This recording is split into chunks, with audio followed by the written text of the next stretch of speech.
Good morning, good morning, good morning. Out for another lovely morning ride.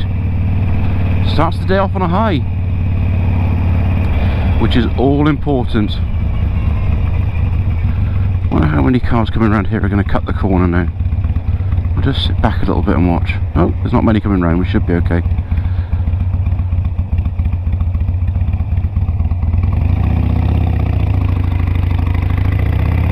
I was chatting to a guy the other day who was just starting out in motovlogging, and he was telling me that he was hoping it was going to help him to deal with his anxiety. Now I suffer from really bad social anxiety to the point where I kind of avoid social situations, and I sort of build up the anxiety leading up to the social situation, and if I do end up going, what I tend to do is use humour to deal with it, or try and use humour to deal with it, but then some people see that as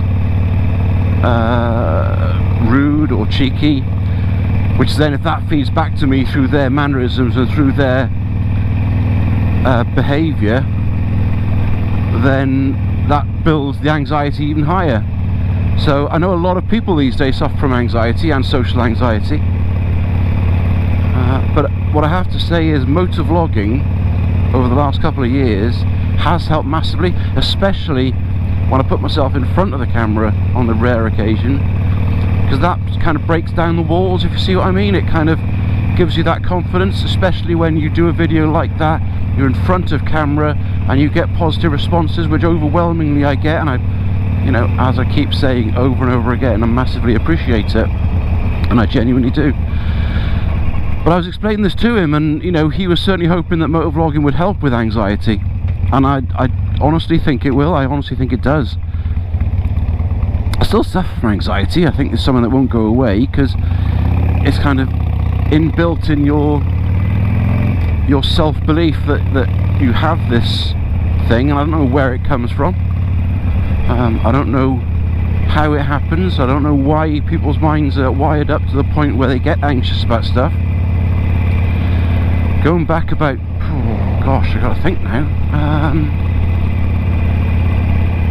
It's got to be 15, 16 years ago. I was at work, just getting on with my day. You know, no major issues to think about at the time that I can remember. But all of a sudden I found myself very short of breath. And I found myself unable to catch my breath. Now, like most people, I thought the worst. I did the worst possible thing, which was Googling the symptoms, which basically told me I had like 24 hours to live. But I thought, no, I need to get this checked out. So I went to the doctors. I arranged an appointment with the doctor.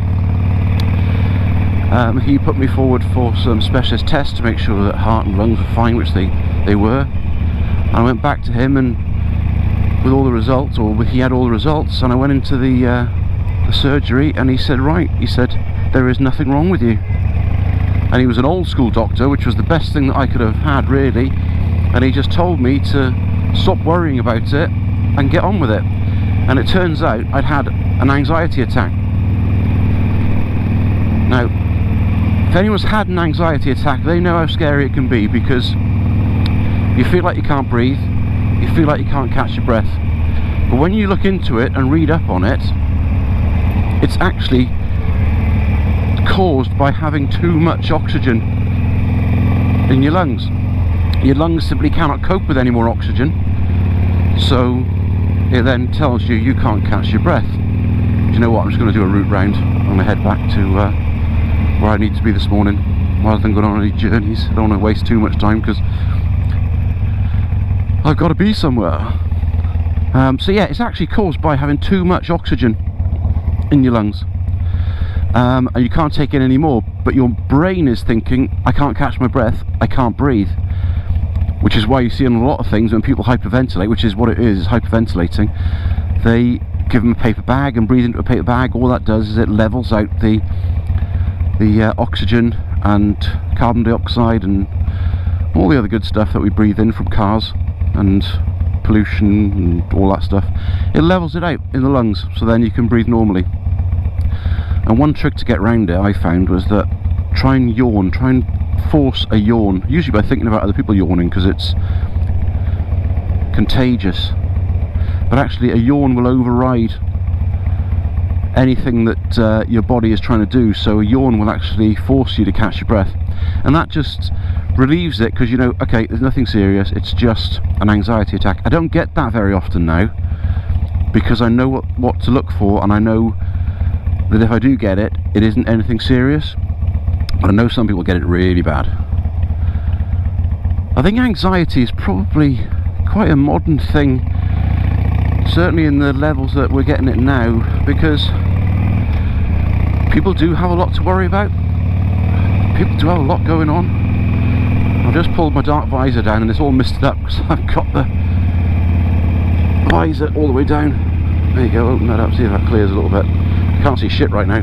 We're alright, I know the roads. We're okay. Don't worry. But yeah, chatting to this guy, and you know, we shared a couple of words together, and he was saying that he was hoping that motovlogging would help with his anxiety, and hopefully I kind of agreed with him and said, yeah, it will. You will find it easier, you know, and it will get better. And his vlogs are very good, actually.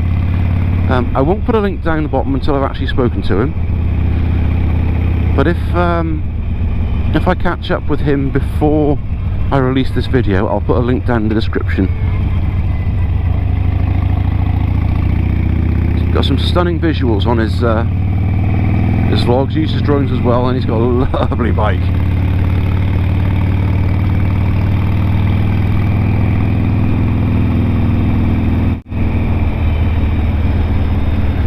Oh, glorious, glorious, glorious.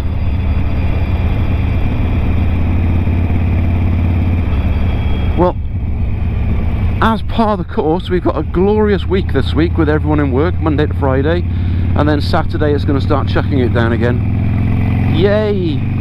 To ruin the weekend, which is, well, to be honest, we're used to it by now. Someone up there has got a sense of humour.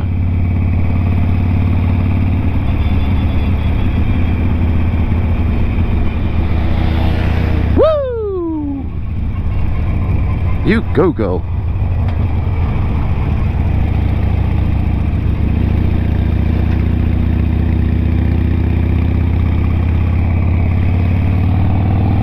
Do you know what? I really want to buy a scooter. I know that Mrs.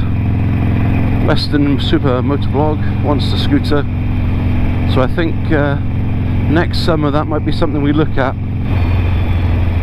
Yeah, really fancy a scooter.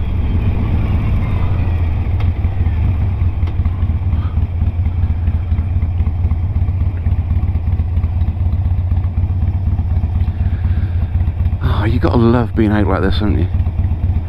And I am, obviously, the way I'm motovlogging, you can tell, in my full face helmet. I'm trying to be all sensible and grown up. Whereas right now I'd be able to smell McDonald's and taste pollution.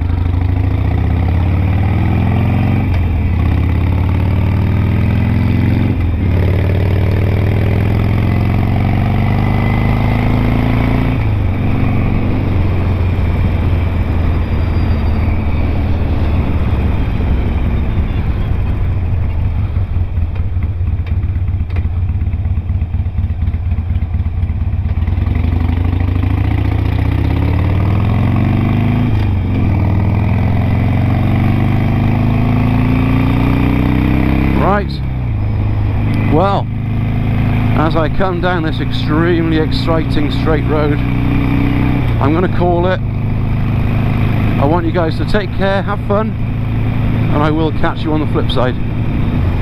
Ugh, bump. And here he is.